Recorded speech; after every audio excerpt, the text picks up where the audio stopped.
बड़ा प्यारा मतला है, मुलाजा करें। ईद के बाद को ये मतला इसीलिए पेश कर दे रहा हूँ, मुलाजा। अरे मेरे दिल की ये हसरत मिटा दीजिए, मेरे दिल की ये हसरत मिटा दीजिए, मेरे आका मदीना बुला लीजिए, मेरे आका मदीना बुला लीजिए।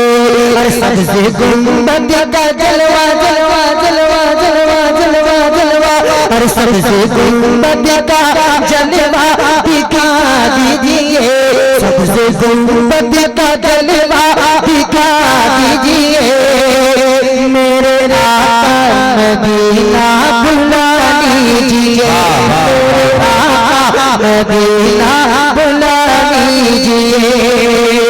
ईद के रोज रोता मिला एक बेसर, और ईद के रोज रोता मिला एक बेसर, जाने आलम की उसे पड़ी जब नजर, और ईद के